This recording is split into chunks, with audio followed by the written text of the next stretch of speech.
শালার বুড়ি, ঠিকঠাক করে কাজ করতে পারিস না? কি করলি এটা? আনতে আনতে সব ফেলে দিলি। এবার এগুলো কে পরিষ্কার করবে? তোর ছোট ছেলে বর্ডার থেকে এসে পরিষ্কার করবে?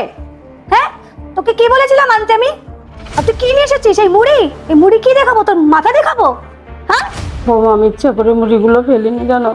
আমার শরীর এত খারাপ, সকাল থেকে আমি চলতেই পারছি না। তার মধ্যে মাথাটা এত ভার, প্রেশারটাও বেড়ে গেছে। আমি হাঁটা চলা কিচ্ছু করতে পারছি না। আমার প্রেশারের ট্যাবলেট করে দাও বৌমা, আমি খেয়ে একটু সুস্থ হয়ে দাও বৌমা। আচ্ছা, খুব কাজের কুড়ে হয়েছে তাই না? শরীর খারাপ লাগছে, কাজ না করার শুধু বাহানা। তুই কাজ না করলে এই ঘরের কাজটা কে করবে? তোর ছোট ছেলে বর্ডার থেকে এসে করবে? কি রে কিশোর, তোর সামনে তোর বউ আমাকে এভাবে মারলো, তুই ভালো মন্দ একটা কথা বলতে পারলি না? তুই কি এত কুলাঙ্গার? কিচ্ছু বললি না। আমি তো তোর মা, তুই একটু প্রতিবাদ করতে পারলি না? হ্যাঁ, তোর একটু প্রতিবাদ করার ক্ষমতা নেই শরীরে? তুই কি ভাবছিস সব সময় বউয়ের গোলাম হয়ে চলিস কেন রে? তোর কোনো ক্ষমতা নেই। একটা কথা বললি না, তুই হা করে বোকার মতো শুধু দেখলি যে আমাকে মেরে গেল। এই শোনো, এই বুড়ির মনে হয় মাথাটা খারাপ হয়ে গেছে। এই বুড়ির খাওয়া দাওয়া টোটালে বন্ধ করে দাও, ওষুধটা বন্ধ করে দাও, ঘরে আটকে দাও, তবে যদি মাথাটা ঠিক হয়। হ্যাঁ, তুমি একদম ঠিক বলছো কিশোর। এই বুড়িটা না বেশি বেশি হাওয়ায় উঠছে আজকাল। এর খাওয়া দাওয়া ওষুধ সব যখন বন্ধ হয়ে যাবে, তখন এর আকালটা ঠিকানে লাগবে। বুঝেছো? কোনো কাজকর্ম তো করবে না, সবসময় খালি খাবে আর ঘুমাবে। আর এর আকাল ঠিকানিটা কি করে লাগাতে হবে সেটা আমার ভালো করে জানা আছে। দাঁড়া, তোকে দেখছি আমি। না কিশোর বাবা, এত বড় অন্যায় আমার সাথে করিস না বাবা। তোকে ছোটবেলা থেকে মানুষ করেছি, 10 মাস 10 দিন তোকে পেটে ধরেছিলাম এই দিন দেখার জন্য। তো ছোট ভাইও বাড়ি নেই, তারপর আমার শরীর এত খারাপ। তুমি আমার আর মুখ খুলিও না মা। তুমি আমার জন্য কি করেছো? সারাক্ষণ তো ছোট ছেলে ছোট ছেলে ছোট ছেলে। আমার আর ভালো লাগে না। চা করবার মনে তুমি করো তো, আমার আর ভালো লাগে না। এতগুলা খাবার ফেলে দিল। এই শোনো, তোমার ভাই কিন্তু ফোন করেছে। এ শোন বুড়ি, তোর ছোট ছেলে এখন ফোন করেছে কিন্তু।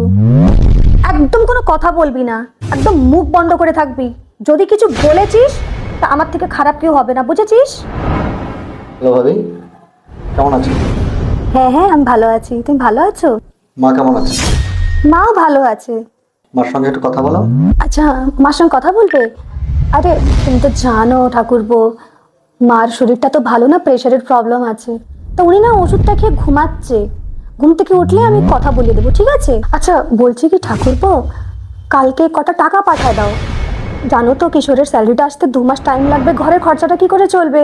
তা কালকে টাকা পাঠায় দাও, ঠিক আছে? ঠিক আছে, আমি পয়সা পাঠিয়ে দেবো, তুমি চিন্তা করো না, আমি পয়সা পাঠিয়ে দেবো। তাহলে রাখছি।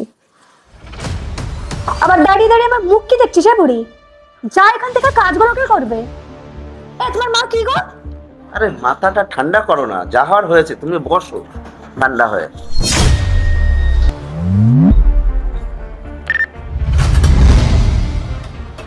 এসছিস বাবা? হ্যাঁ মা, তুমি কেমন আছো? আমি ভালো নাই বাবা। কেন? তোর বৌদি দিন ভরে আমার এত দাদা দাঁড়িয়ে দাঁড়িয়ে শুধু দেখে, যেমনি আমার প্রেশার বেড়ে গেছে তেমনি আমার শরীর খারাপ। ওরা মোটা আমার দিকে একটু নজর দেয় না। তুমি এত কিছু হয়ে গেছে, আমাকে ফোন করোনি কেন তুমি? ফোন দেয় না বাবা আমার কাছে ওরা। তুমি চিন্তা করে না মা, আমি এসে গেছি।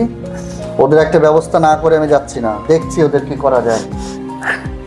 তুমি চিন্তা করো না, থাক করে না, ওদের দেখছি, ওদের একটা ব্যবস্থা।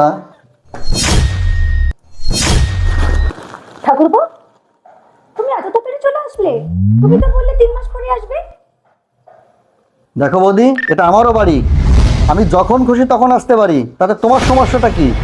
আর হ্যাঁ, 3 মাস পরে আসার কথা ছিল, কিন্তু আমি জানতে পেরেছি আমার মা খুব সমস্যার মধ্যে তুমি রেখেছো, তার জন্য আমি আগে এসেছি।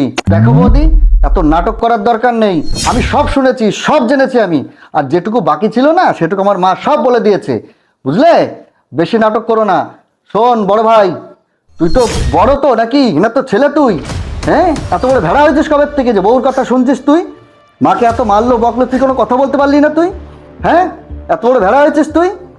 না না ভাই, তুমি কিছু একটা ভুল বুঝেছো। হ্যাঁ, আমি জানি না শরীরটা ভালো না, তার মানে এই না যে উনি কোনো কষ্টতে আছে। ওনাকে আমরা দুজনে মিলে অনেক অনেক খেয়াল রাখি, অনেক যত্ন করি। তাহলে আমি করবোটা কি? আমরা কিছু করতে পারবো না। কাজ যদি করতে হয় মাকেই করতে হবে, চাকরের মতো। আমি আমার বউ কিছু করতে পারবো না। না পারলে তুই যা পারবি কর।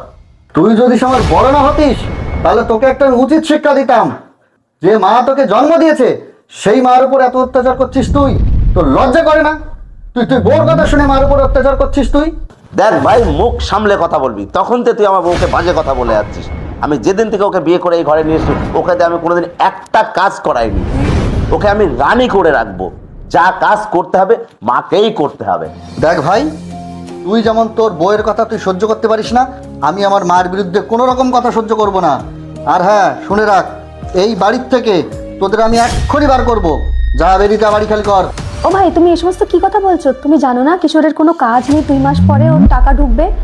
আর আমি জানি আমাদের অনেক বড় ভুল হয়ে গেছে, আমরা এইসব ভুল আর করবো না। আর এই বাড়ির থেকে আমরা চলে গেলে আমরা খাবোটা কি, আমরা যাবোটা কোথায়? এখন থেকে আমরা মাকে কোনো কাজ করতে দিব না।